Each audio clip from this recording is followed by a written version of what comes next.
guys, we are out here about to get it in. Some dyno talk right now. Yeah. All right, guys, so today is the day. We are about to basically interview and have a Q&A session with the guy that owns the dyno truck. Yes, the dyno truck. We get to talk to the owner, guys, and see what's going on. There he is, guys. How you doing today, man? Good, how's it going? Good. Was it a busy day today? It was busy. We did 14 cars plus 2, and then our last one blew up. Yeah, I seen that. It was the transmission, right? Transmission let go, yeah. Yeah. But I think he's going to end up dropping a new transmission. It'll be good. Yeah, no, that was one of the guys that works for me, so he kind of ran it hard on purpose and didn't care. So, but okay. You know, it's rare that we have any sort of failures. I mean, it's only been a couple times we've had some drive shafts. Yeah, that's the first time I've ever seen that anyway. It's not a big deal at all. I'm so happy I was able to talk to you, brother. I'm happy I'm able to talk to you today. And what I wanted to really ask you some questions about was, you have a lot of guys that are new in the car industry.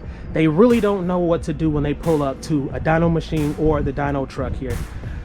What can you tell people on the channel that are brand new, that don't know what the hell they doing? Because I notice a lot of them jump in, they don't know what they're doing, and they get bad results. How can they get the best results on the dyno, bro? Yeah, so there's a lot, obviously there's a lot of variables. You know, we've got, depending on the vehicle, if it's automatic, it makes it a little bit more tricky to make sure we get good results on the dyno, because the whole point of the dyno is to read your horsepower in your 1-to-1 gear ratio. So okay. when you're coming to the dyno, if you already know what gear your 1-to-1 gear ratio is, it helps, because then I don't have to try to figure it out, or I don't have to run in 4th and 5th gear and figure out which is the better gear when we're on the dyno. Okay. So, and it varies. It typically is 4th gear on a manual transmission if it's a 6-speed or even a 5-speed. Automatics are also close to that, but you know, nowadays automatics can be 4-speed, 6-speed, 8-speed, 10-speed.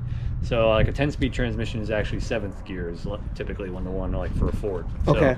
So that's something that you can look up and make sure that you know what gear your vehicle is supposed to be in. The other thing is, for especially automatic cars or any newer car, is to know how to put your car either in a dyno mode. Yep. That's what happened today. Make sure you know how to get your traction control all the way off. Okay. You know, some companies call it dyno mode, other companies just, you know, traction. Mine is traction disabled. control in the Challenger. Yep. So, you know, for instance, yeah, the Challenger, you actually have to, you know, if you hit the traction control button once, that only disables a certain amount of the traction control. Yep. Doesn't turn everything off. So you actually have to hold it for like 10 seconds. That's it's a right. long 10 seconds.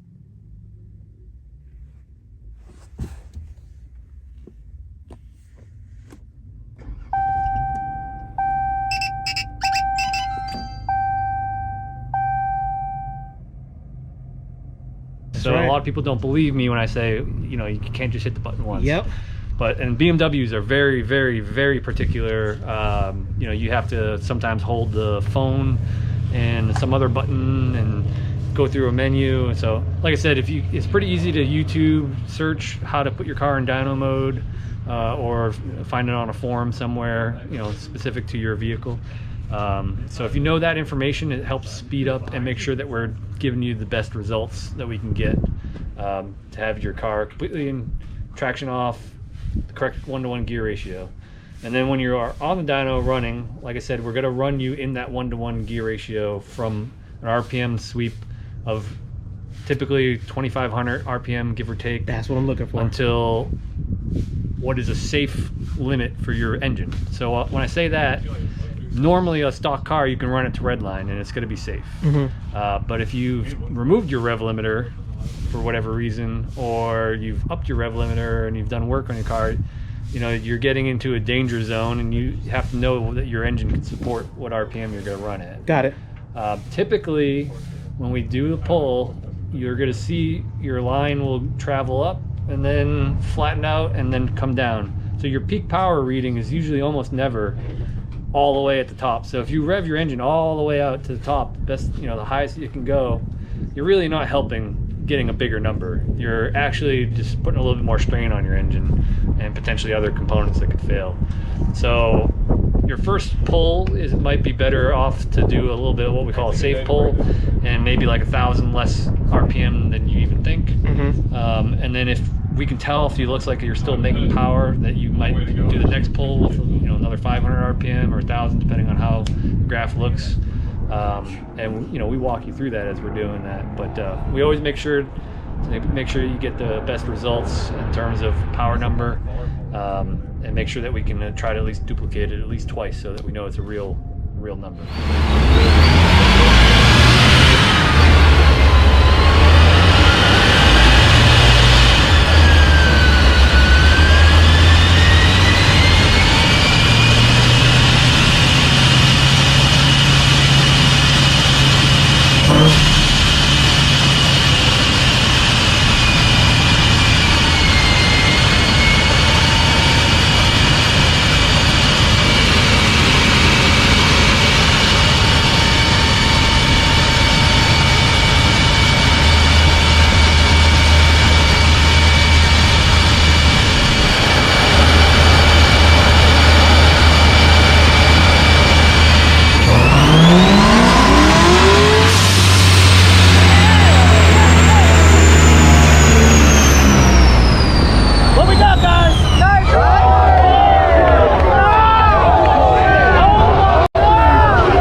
That's pretty much what I can think of. Do you have any? Very good. No, that's good. Go ahead and tell them the name of the business. We are MULETOWN Mobile Dyno LLC. Okay.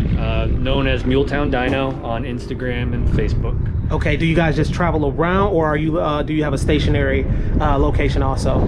So right now we're just mobile. At one point, I had bought a shop and was looking to do that, and then COVID hit, so it changed plans a little bit. So still currently just mobile, but given different circumstances, I can do an individual at somebody's house if they have room for the right amount of money. There's a lot of setup fee in terms of that, but normally if I can go out to a car show and do 8 to 12 people, and it's not too far from where I'm at, then it works out. And I can even do further away. I mean, I'm going up to Illinois, Chicago area. Oh, I didn't know that. In a couple weeks. Okay.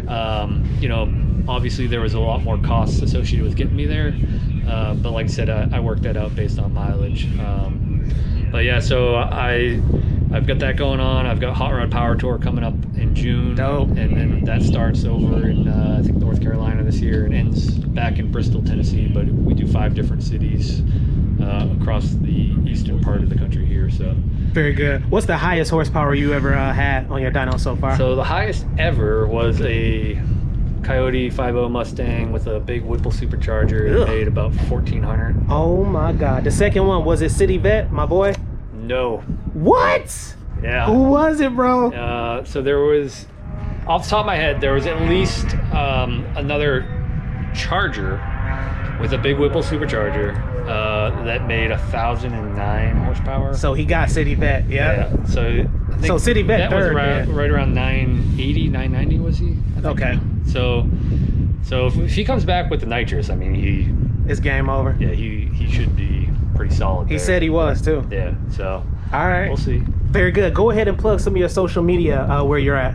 Yeah. So everything I have for Facebook and Instagram is just MULETOWN Dyno. Okay. And it's the Animal Town Dyno, DYNO. Got it. What's the cost of the pulls? It's $80 for 3 pulls the first time you come to me. So the first time you bring a vehicle. And when you bring that same vehicle back, it's $60 every time that you do. Oh, I didn't know that. Yeah. Okay. All right. So that way, if you do mods, you get an advantage to coming back on the same dyno and getting consistent results and basically give you a break for doing that and supporting us. Okay, very good. Well, I appreciate you, man, spending the time with me today. I've been waiting for this interview. You popped into my mind over the weekend. I was like, I gotta talk to this guy. He's super cool. What was your name again? Keith. Keith, nice to meet you. Yeah, I'm Ivan. You see me out here. Oh yeah, I see you all the time. I'm not from this planet on YouTube. 37's the logo. Guys, make sure you come see this guy. Super cool dude. He'll get you right. And to be honest with you guys, it doesn't matter. We've seen all type of vehicles come in here. We're not gonna laugh at you. You know, if you push an 80 horsepower, you probably won't get no ooh and ahs, but guess what? At least you'll know what your car is pushing as far as horsepower, torque. Anything else you measure outside of that or no? So yeah, I mean, I've done like motorcycles. No, I mean, like, do you measure anything outside of horsepower or torque or anything like that? So the dyno will always measure horsepower, torque, and, you know, max speed. In certain tuning situations, I can hook up additional sensors to figure out air fuel ratio, but at events like this, I don't have time to do that. Yep, very good. So yeah. All right, man. Well, thank you so much. I appreciate it. This is it, guys. This is it. I'm inside the dyno extension cell. Yeah, and that's it right there, guys. So make sure you check them out.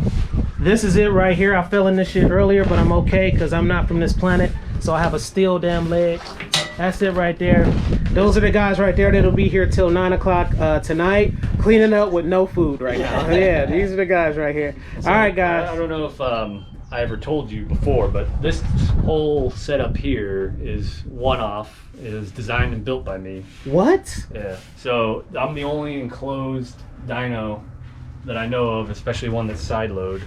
So this is a very unique setup. So, you know, I just did the slammed enough show where all the cars are lowered down to the ground, and I did 14 or 16 cars and didn't have any issues putting them on. Damn. So, you know, I designed this in the 3D CAD model because I like to race cars. So I designed it in mind to put race cars on that only have about 3 inches of ground clearance or less. And I mean, depending on how I set it up, I can even go lower. But yeah, so like I said, this is very custom, unique designs. A lot of people tell me they love it because it feels like the car is much lower to the ground than your typical open deck trailer dyno. So very good. Well, thank you so much, brother, man. This is a pleasure. I'm most definitely putting you up, and you're gonna see some hits off this. So. That's awesome, man. All right, thank you so much, man. Thank you. All right, boys. Holla at y'all. Yes, sir. GoPro, stop recording.